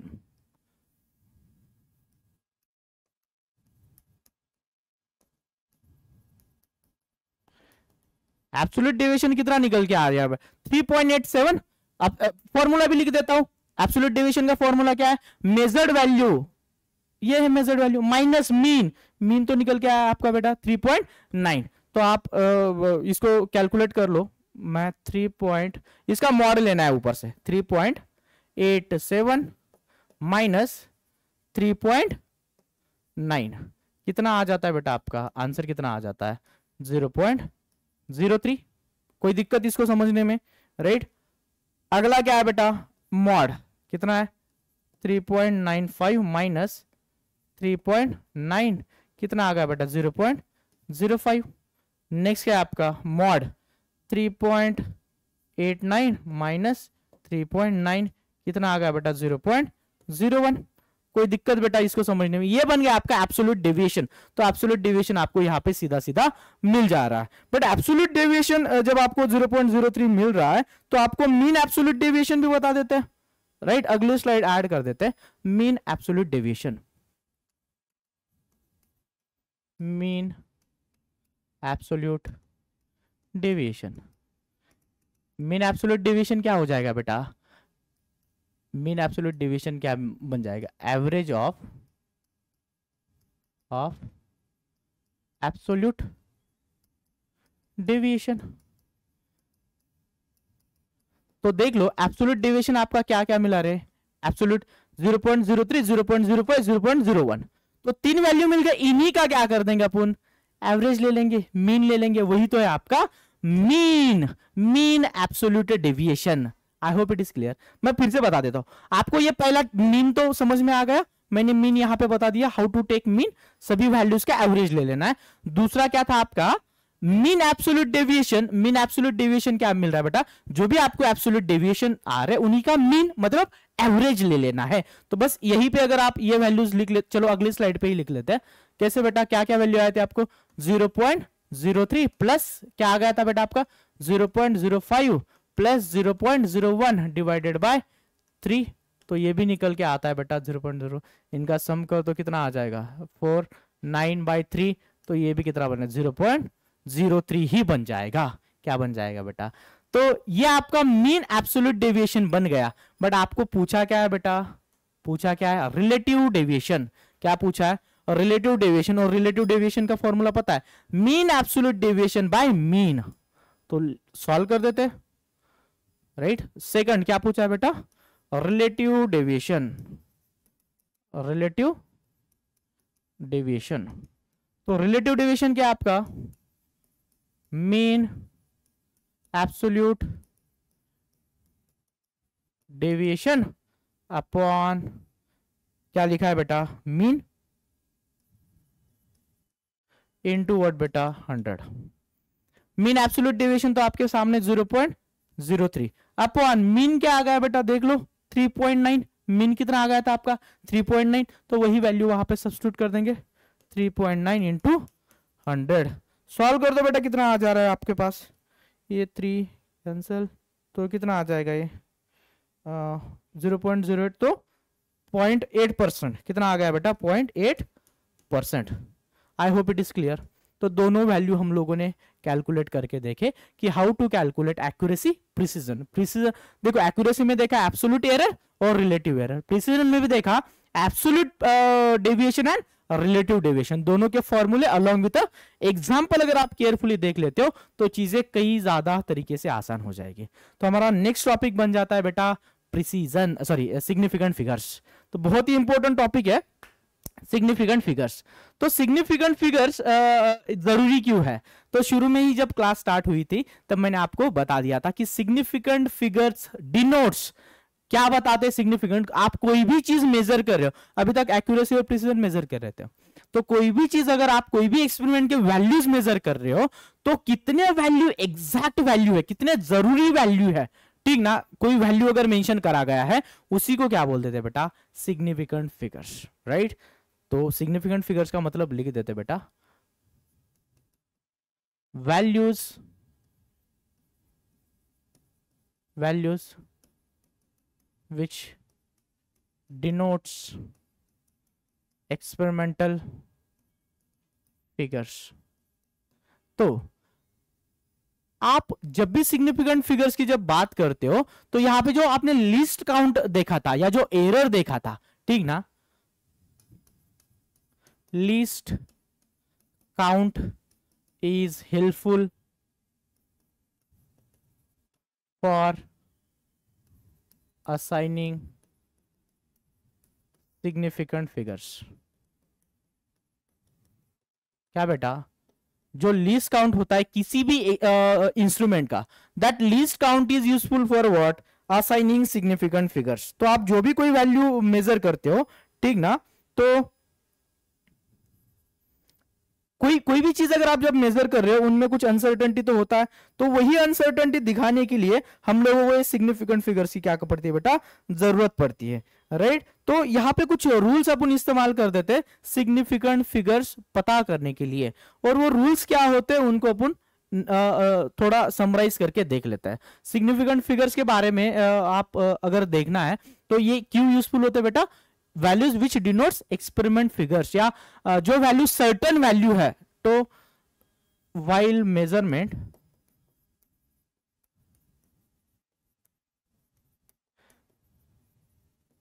There is uncertainty, fix value नहीं मिल सकते, ठीक ना। So significant figures are useful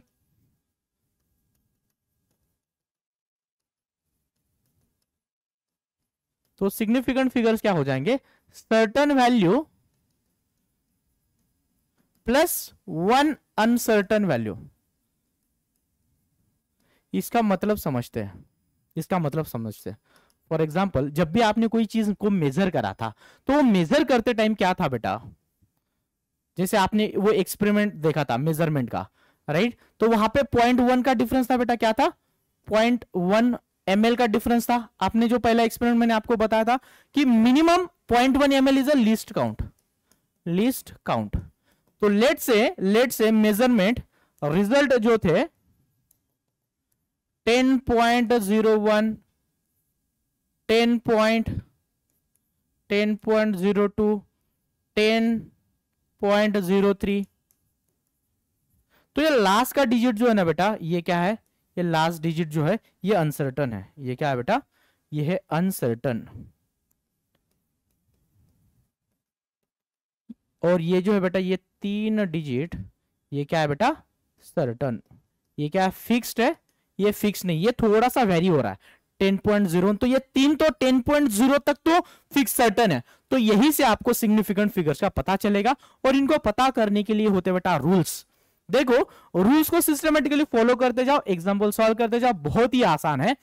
इसको रिसेंटली जेईई मेंस में भी कई बार पूछा जा चुका है कि significant figures in a particular experiment क्या रहेगा, तो मैं आपको बताता हूं अलोंग विद रूल्स, राइट।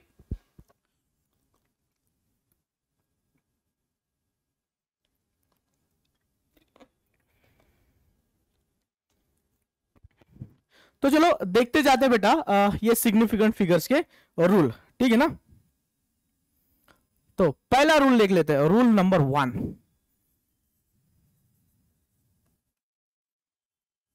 क्या है बेटा, जो all non zero digits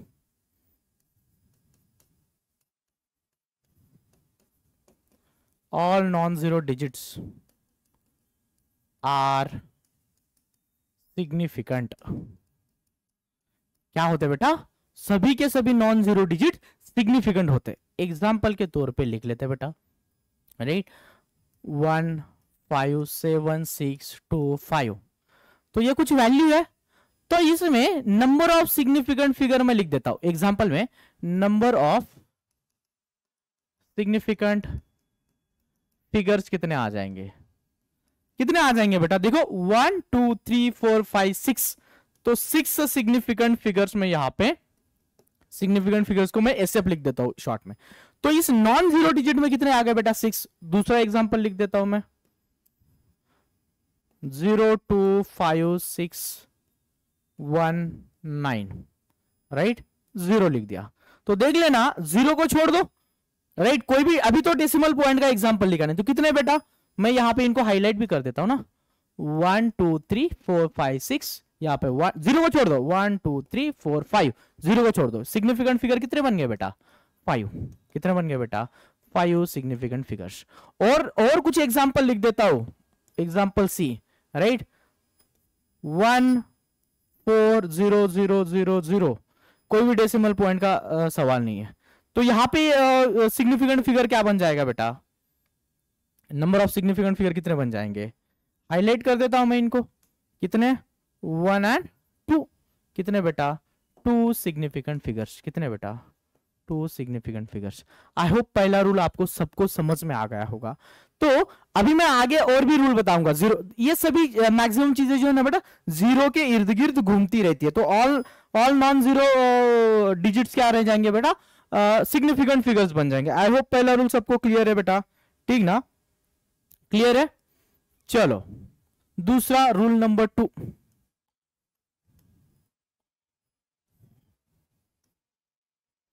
rule 2 क्या है बेटा? All zeros between non-zero are significant। कौन कौन से जीरो सिग्निफिकेंट बन जाएंगे बेटा? ऐसे जीरो जो दो नॉन जीरो के बीच में आ रहे हैं। बात को समझो, जब नॉन जीरो के बीच में जीरो अगर आ जाएंगे उसको क्या बोल देंगे बेटा? सिग्निफिकेंट फिगर्स बोल देंगे। तो लिख देते हैं एग्जाम्पल यहां पे, नंबर ऑफ सिग्निफिकेंट फिगर्स। तो एग्जाम्पल लिख देते ए बी सी डी। जब मैं एग्जाम्पल लिख रहा हूं आप भी खुद से ट्राई करने की कोशिश कर दो, राइट? 1 2 0 0 0 5 0 2, राइट? 2। तो देख लो number of significant figures count करते हैं 1 2। ये जीरो जो है ना बेटा ये नॉन जीरो के बीच में आ रहा है तो इसको काउंट करेंगे 3 4 5 6। अभी ये जीरो फिर से नॉन जीरो के बीच में आ रहा है, दो नॉन जीरो के बीच में, तो कितना बन गया? 7 एंड 8। 1 2 3 4 5 6 7 8।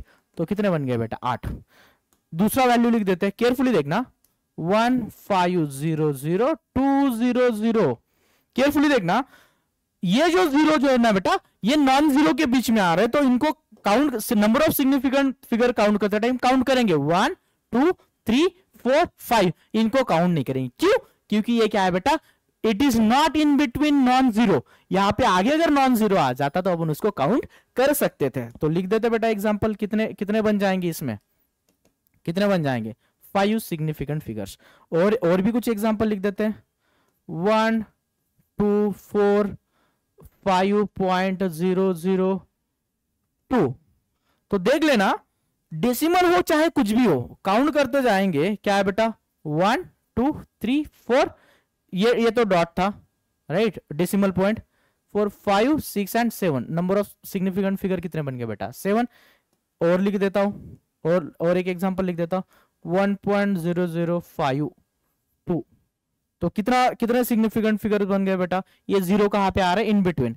तो 1 2 3 4 5। तो number of significant figures 5। I hope आपको दोनों के दोनों रूल, पहला रूल क्या था बेटा?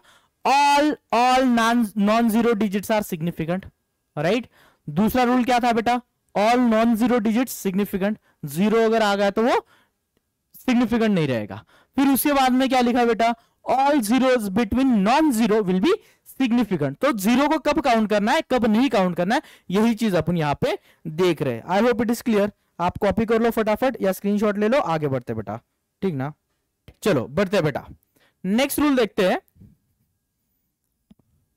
अच्छा यहां पे रूल नंबर 4, रूल 4 क्या है बेटा? रूल 4 लिख लेते हैं, zeros on the left of the first, zeros on the left of what beta? Non zero digit,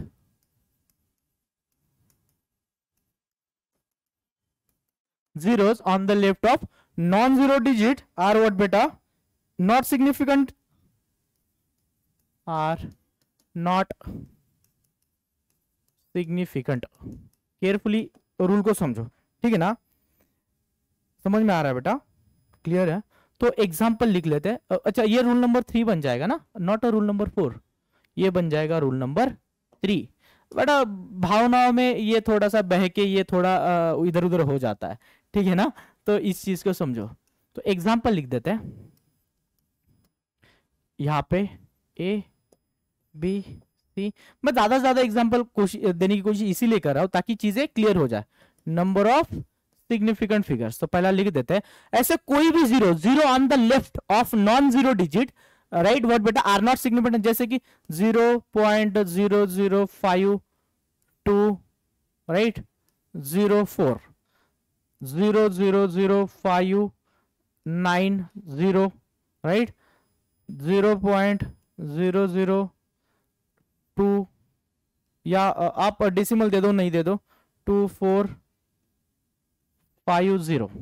तो number of significant figures count करते हैं बेटा, number of significant figures count करते हैं। देख लो जीरोस ऑन द लेफ्ट, किसके बेटा, इसके लेफ्ट में ये जो जीरो है ना बेटा, इनको क्या कर देंगे, कैंसिल आउट, इनको काउंट नहीं करेंगे। तो काउंट करेंगे यहां से 1 2, इस जीरो को काउंट करेंगे क्या, बिल्कुल, because it is in between non zero, तो 3 4, तो नंबर ऑफ सिग्निफिकेंट फिगर्स 4। इसमें लेफ्ट के काउंट करेंगे क्या, जीरोस ऑन द लेफ्ट ना, इसको कैंसिल करेंगे, इनको नहीं काउंट करेंगे, इसको काउंट करें 1 2 जीरोस, ठीक है ना, it is not in between non zero, तो इसको काउंट नहीं करेंगे, तो सिग्निफिकेंट फिगर बन गए बेटा 2।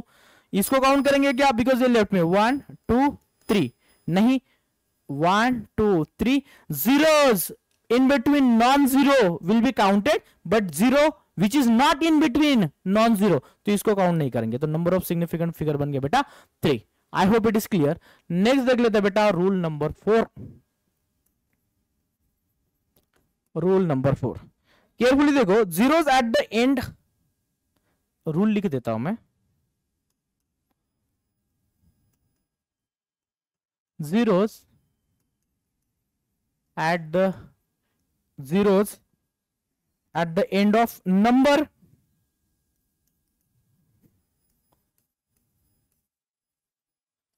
are what beta, significant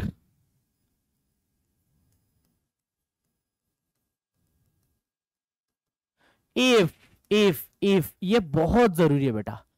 कब बेटा, जीरो जब एंड में चले जाएंगे, कब, वो इंपॉर्टेंट कंडीशन हम लोग लिखने जा रहे हैं, वो क्या रहेगा बेटा, if it is on the right side of the decimal point, if it is right side of decimal point, right, कब बेटा, जब वो एंड में रहेंगे, कब, zeros at the end of number non zero, obviously zeros at the end of non zero, end of non zero number are significant. Better अपन example के basis पे इसको सॉल्व कर लेते हैं बेटा, राइट, एग्जांपल के बेसिस पे अपन इसको सॉल्व कर लेते हैं और फिर आगे बढ़ते हैं। यहां पे number of significant figures,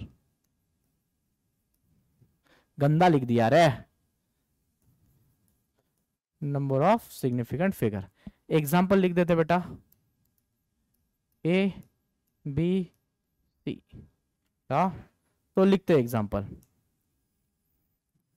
0.0025, carefully देखना, 0.00254, डेसिमल पॉइंट का सवाल है इसलिए 0.01, 0.0003325, चलो इस क्वेश्चन में आपके 2-3 रूल लग जाएंगे, 2-3 क्वेश्चन बन जाएंगे बहुत आराम से।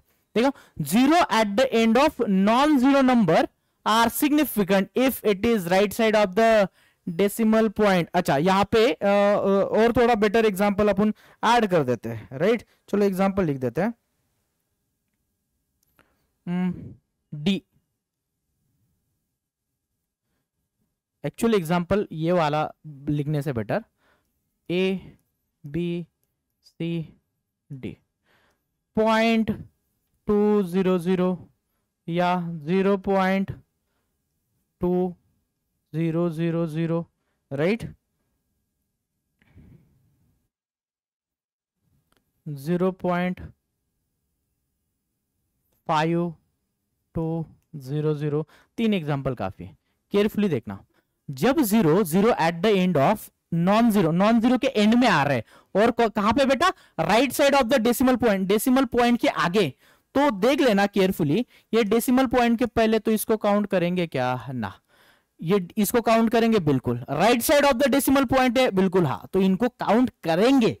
देखना ये डेसिमल पॉइंट की वजह से काउंट करेंगे, वरना हम लोग इनको काउंट नहीं करते थे, क्यों? क्योंकि डेसिमल पॉइंट के बाद में आया, वो समझ में आ रहा है। अच्छा सॉरी, ये अच्छा यहाँ पे कोई डेसिमल पॉइंट नहीं है, अगर यहाँ पे डेसिमल पॉइंट आ जाता और राइट साइड में आ जाता तो इनको भी अपन काउंट करते। तो एग्जाम्पल केयरफुली देख लो बेटा, तो नंबर ऑफ सिग्निफिकेंट फिगर बन जाएंगे 3, 1 2 3 4, नंबर ऑफ सिग्निफिकेंट फिगर 4, यहां पे नंबर ऑफ सिग्निफिकेंट फिगर 4, तो इनको काउंट पक्का करेंगे।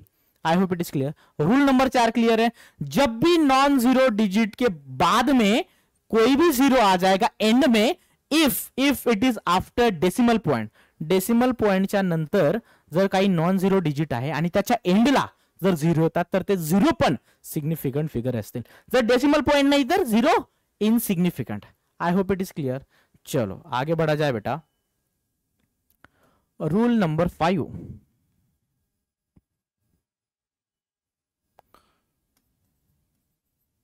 रूल 5, ये रूल 5 क्या है बेटा, देख लेते हैं, राइट, लिख लेते हैं।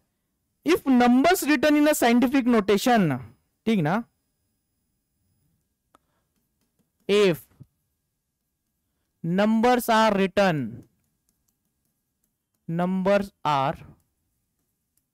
written in scientific notation, माने 5 into 10 की पावर 5 minus 5 10 की पावर minus 23 10 की पावर plus 23 10 की पावर minus 31, ये जो है बेटा साइंटिफिक नोटेशंस है। तो if numbers are written in scientific notation, then all digits are what बेटा, सिग्निफिकेंट, ठीक ना, सिग्निफिकेंट एक्सेप्ट पावर टर्म्स। जो पावर की टर्म्स रहती है वो जो रहता है 10 की पावर 5 10 की पावर 3, वो सिग्निफिकेंट फिगर नहीं रहते। तो एग्जांपल के तौर पे लिख लेते बेटा, एग्जांपल, राइट, 5.032 इंटू 10 की पावर क्या लिख देता हूं बेटा मैं, -10, ए बी लिख देता हूं मैं यहाँ पे 3.28 इंटू 10 की पावर क्या लिख देते बेटा, कुछ भी लिख दो 2। Number of significant figures count करो बेटा, यहाँ पे कितने बेटा, पहले केस में आ जाएंगे आपके 4, दूसरे केस में आ जाएंगे आपके 3, इनको काउंट नहीं करेंगे। मैं क्या लिख लेता हूं केयरफुली देखो, इट इज सिग्निफिकेंट फिगर क्योंकि सभी, बट इसको काउंट नहीं करेंगे, जो पावर की टर्म्स है उनको नहीं काउंट करना है। 1 2 3, तो नंबर ऑफ सिग्निफिकेंट फिगर यहाँ पे 4 आ गए, यहाँ पे कितने आ गए बेटा, 3 सिग्निफिकेंट फिगर आ गए। आप बोलोगे सर ये सिग्निफिकेंट फिगर के रूल तो हम लोग पढ़ रहे हैं, बट इसका यूज हमको पता नहीं। इसका यूज होता है बेटा लीस्ट काउंट दिखाने के लिए। देखो डेसिमल के बाद कितने बेटा, 3 डिजिट आ गए, तो इनका एक्यूरेसी कितना बन जाएगा, 0.01। तो मैं यहाँ पे एप्लीकेशन भी लिख देता हूं। चलो डेसिमल के बाद 2 डिजिट आ गए, तो यहां से आप एक्यूरेसी पता कर सकते हो उस इंस्ट्रूमेंट का जो साइंटिफिकली मेजर करे, उस इंस्ट्रूमेंट का अपन एक्यूरेसी मेजर कर सकते हैं। I hope it is clear.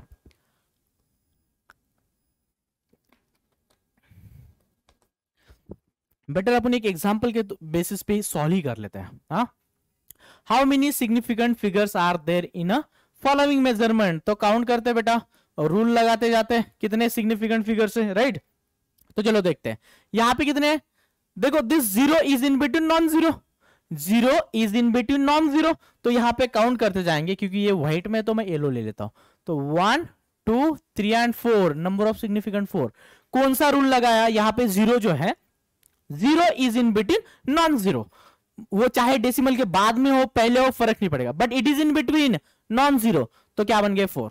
लिख लेते हैं 1 2 3 4, सभी नॉन जीरो तो बन गया बेटा 4। इसका लिख लेते बेटा, तो देखो यहां पे ये 0 जो है ना बेटा, ये पहले it is left side of the decimal. वैसे भी जो पहले आता है उसको तो अपन कोई रूल है नहीं, तो उसको वैसे भी काउंट नहीं करना। तो 1 and 2 कितने बन गए बेटा? सिग्निफिकेंट फिगर्स 2 बन गए। आई होप इट इज क्लियर। यहां पे देख लो, यहां पे देख लो, इसको तो वैसे भी अपन कैंसिल आउट कर देंगे, क्यों? पावर की टर्म्स है। बट यहां पे 4.0 लिखा है। क्या लिखा है? 4.0। अरे देख लो भाई, आप एक चीज देख लो, यहां पे जो भी लिखा है साइंटिफिक नोटेशन, सभी के सभी वैल्यूज क्या है बेटा? सिग्निफिकेंट फिगर, एक्सेप्ट पावर की टर्म। समझ में आ रहा है बेटा? एक्सेप्ट पावर की टर्म। क्लियर है बेटा? तो इसमें कितने बन जाएंगे? इसमें बन जाएंगे 2 सिग्निफिकेंट फिगर, ये भी और ये भी। आई hope it is clear. Clear है बेटा? और देखो, ओके, तो मैंने आप रूल नंबर 5 लगा दो। all the sign all will be significant figures। कब? जब वो साइंटिफिक नोटेशन में डिनोट करा हो। इसको देख लेते, इसको तो वैसे भी अपन कैंसिल आउट कर देंगे। बच क्या गया बेटा? 1, this 0 is in between, it is in between 1 2 3, तो इसको भी काउंट करेंगे। फिर ये 4, आप बोलोगे सर इसको लेना है या नहीं लेना है? ऑल, रूल नंबर 4 क्या बेटा? All the zeros right hand side after decimal point के बाद अगर वो आते हैं तो all the zeros will be significant. तो 4 5 एंड 6 सिग्निफिकेंट फिगर्स कितने बन गए बेटा? 6 सिग्निफिकेंट फिगर्स बन गए। इसमें काउंट कर लेते। ये लेफ्ट में तो इनको वैसे भी छोड़ देंगे। सिग्निफिकेंट फिगर क्या बन गया बेटा? सिग्निफिकेंट फिगर बन जाएगा इसका 1। Is it clear? नेक्स्ट देख लेते बेटा, देख लो 1 2 3, it is in between, it is also in between. तो वैसे कोई भी देखने, आफ्टर डेसिमल है बिफोर डेसिमल कोई दिक्कत नहीं। All the zeros in between non zero will be significant. 4 5 6 7, इसको भी काउंट करेंगे एंड में। क्यों? Because it is after decimal point. Decimal point के बाद अगर आ रहा है, रूल फिर से एक बार देख लो, डेसिमल पॉइंट के zeros at the end of non zero, non zero के एंड में अगर आ रहा है और अगर वो right side of decimal point है, right side of decimal point है क्या रे? देख लो, right side of decimal point है क्या? बिल्कुल है। तो यही, इसीलिए ये क्या बन जाएगा बेटा? इसीलिए क्या बन जाएगा? ये काउंट हो जाएगा, because right side of the non zero as well as right side of the decimal point. तो कितने बन गए? 1 2 3 4 5 6 7। तो 7 डेसिमल, सॉरी 7 सिग्निफिकेंट फिगर्स बन जाएगा। आपको वही काउंट करना था, number of significant figures. I hope it is clear. ठीक ना? अभी देख लेते हैं बेटा, कैलकुलेशन विद सिग्निफिकेंट फिगर्स। यह आ जाता है बेटा आपका राउंडिंग ऑफ का टर्मिनोलॉजी। क्या आ जाता है? Rounding off.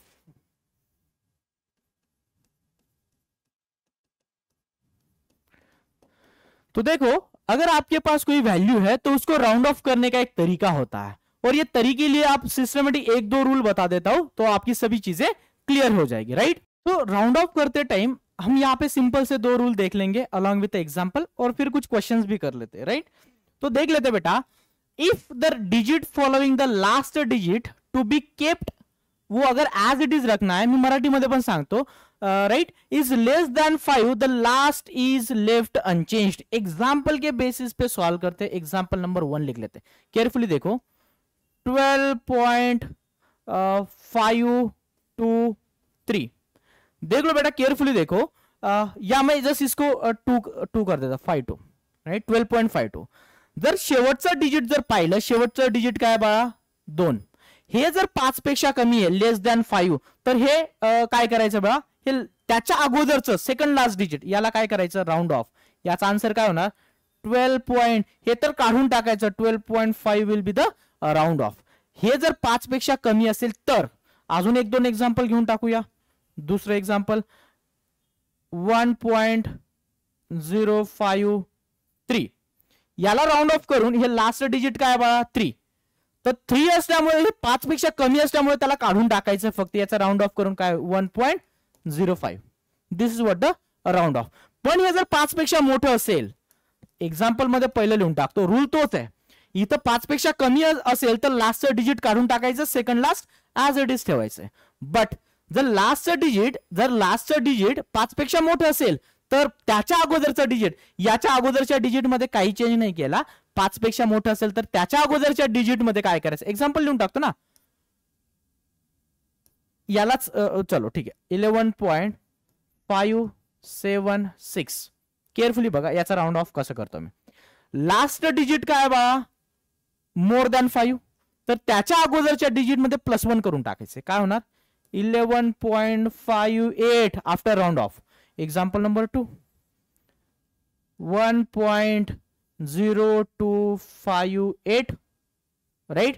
याचा राउंड ऑफ काय? लास्ट डिजिट बघायचं. लास्ट डिजिट काय? 5 पेक्षा मोठं, त्याचं पहिल्या डिजिट मध्ये +1 करून टाकायचं. 1.026. आय होप राउंड ऑफ कळलं. परत एकदा सांगतो, राउंड ऑफ करताना काय करायचंय? लास्ट डिजिट बघायचंय, ते 5 पेक्षा मोठे की छोटे आहे. 5 असेल तर काय करायचंय? It is not included in your syllabus, so I am not gonna tell. Carefully बघा. जर लास्ट डिजिट 5 पेक्षा कमी असेल तर त्याच्या पहिल्या डिजिट मध्ये काही चेंज करायचं नाहीये, ते काढून टाकायचं फक्त. जर ते डिजिट 5 पेक्षा मोठं असेल त्याच्या पहिल्या डिजिट मध्ये +1 करून टाकायचं. काय करायचंय? +1 करून टाकायचंय आणि ते लास्ट डिजिट मूव्ह ऑन करून टाकायचंय. आता आपण बघूया काही क्वेश्चन त्याच्या बेसिसवर problem. Round off each of the following to the number of significant digit indicated. ठीक ना. तर याला 2 डिजिट्स मध्ये कन्वर्ट करायचे. किती? 2 डिजिट्स मध्ये. तर एक्झाम्पल ए काय? 1.223. मी सगळ्यात अगोदर काय करतो बाळांनो? मी याला 3 ला मार्क करून घेतो. इट इज व्हॉट बेटा? लेस दॅन व्हॉट बेटा? Less than 5. आणि आपल्याला 2 डिजिट्स मध्येच करून टाकायला सांगितलं. याला कशामध्ये करून टाकायला सांगितलं? 2 डिजिट्स मध्येच करून टाकायला सांगितलं. म्हणजे आपल्याला मॅक्झिमम 2 डिजिट ठेवायचे. तर मग हे काय? व्हॉट? Less than 5. तर हे काढून टाकायचंय. तर काय उरणार आपलं? 1.122. पण आपल्याला 2 डिजिट मध्ये आणायचंय. मॅक्झिमम किती? 2 सिग्निफिकंट फिगर. आता अगेन मी याला मार्क करणार. लास्ट डिजिट काय बाळांनो? 2. तर 2च्या अगोदर मध्ये काही चेंज होणार का? नाही होणार. तर मी काय करून टाकतो? अच्छा, मी हे चुकीचं व्हॅल्यू लिहिली, सॉरी. 1.22 केलं. लास्ट डिजिट काय होतं? 2. तर त्याच्या अगोदरच्या याच्यामध्ये काही चेंज नाही. 1.2 विल बी युअर आन्सर. कारण मला 2 डिजिट मध्ये आणायचं होतं ना. ही सेम मेथड तुम्ही फर्दर करत जा. मी अजून क्वेश्चन सॉल्व्ह करतो. बघा मी काय केलं या क्वेश्चन मध्ये. लास्ट डिजिट पाहिलं लेस दॅन 5 आहे म्हणून त्याला काढून टाकलं. पहिल्या डिजिट मध्ये नो चेंज, म्हणजे ते काय झालं? 1.22. पण मला फक्त 2 सिग्निफिकंट फिगर पर्यंत आणायचंय ना. मग मी काय करणार आहे? परत तोच rule. Last digit is less than 5, तर त्याच्या पहिल्या डिजिट मध्ये नो चेंज, ते काढून टाकायचं आहे लास्ट. तर काय उरलं? 1.2. ऑप्शन नंबर बी बघून टाकूया. 4 डिजिट मध्ये करायचंय. 1.22.1. अरे काय लिहिलं मी? 122.17. लास्ट डिजिट मार्क करून टाकतो. What is last digit? 7. More than 5, तर पहिल्यामध्ये +1 करून टाकायचं. आन्सर लिहितो 122.1 मध्ये चेंज केला. काय केलं? 2. 4 सिग्निफिकंट फिगर झाले का? झाले. So this is what your answer. मला जर 2 सिग्निफिकंट फिगर सांगितले असते तर मी अजून 3 सिग्निफिकंट फिगर सांगितले असते तर या 2 ला पण काढून टाकलं असतं. मी ऑप्शन नंबर नेक्स्ट क्वेश्चन लिहितो. ऑप्शन नंबर सी और सी. काय बा? 122. अच्छा नेक्स्ट काय? अच्छा हे सी होतं, sorry. This one was a C. आता बी लिहून टाकतो. भावना को समजो. बी काय? 12.56. 12.56. 3 डिजिट्स मध्ये करायचे. लास्ट डिजिट मार्क करतो. काय? 6. इट इज मोर दॅन 5, तर पहिल्यामध्ये काय करायचं? +1. 12.6 and that is what your answer. Next काय? डी. काय बा? 231.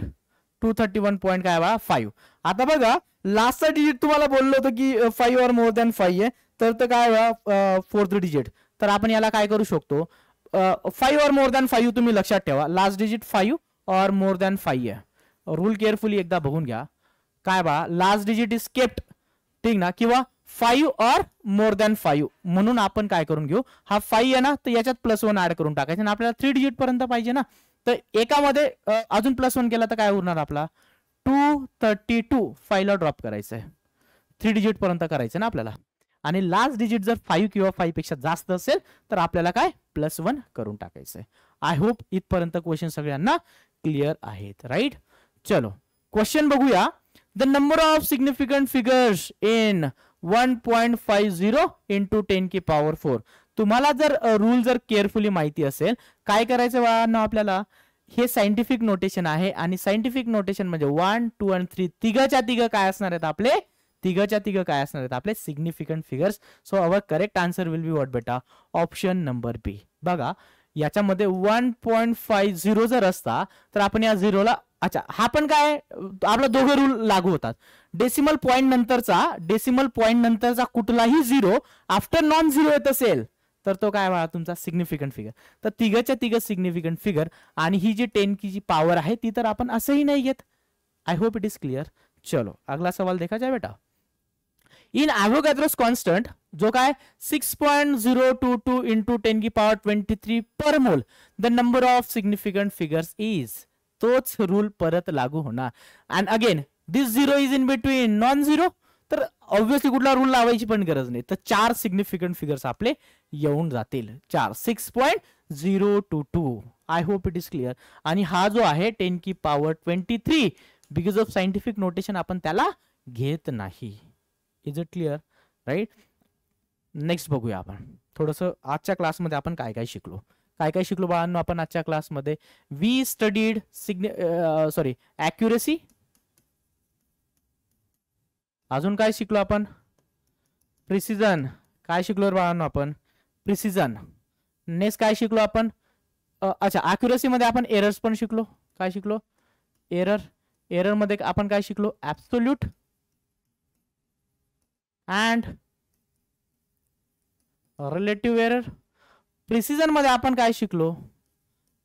ऍब्सोल्यूट डेविएशन आणि अगेन रिलेटिव्ह डेविएशन राईट. त्याच्यानंतर आपण शिकलो सिग्निफिकंट फिगर. त्याच्यानंतर काय पाहिलं रे आपण? राउंडिंग ऑफचे दोनच रूल पाहिले. त्या रूल्स नुसार आपण कसं राउंड ऑफ करायचं ते पण पाहिलं. मी रूल परत एकदा सांगतोय. जर लास्ट डिजिट लेस दॅन 5 असेल तर आपण ते निग्लेक्ट करतो आणि त्याच्या पहिल्या डिजिट मध्ये काही ऍड करत नाही. पण लास्ट डिजिट 5 और मोर दॅन 5 असेल तर त्याच्या अगोदरच्या डिजिट मध्ये +1 करून टाकतो. That is what the rule right. Homework तुम्हाला सांगतो. Revise lecture, solve text book exercise,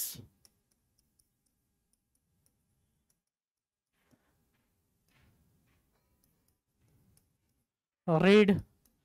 जे तुम्हाला क्लास नोट्स पाठवणार आहेत ते क्लास नोट्स केअरफुली एकदा वाचून घ्यायचे आहेत राईट. आय होप तुम्हाला आजचं लेक्चर समजलं असेल होपफुली. आणि काय की लेक्चरसाठी मी परत गोष्ट रिपीट करतोय की तुम्हाला नोट्स काढणं खूप जास्त इम्पॉर्टंट आहे. So thank you very much.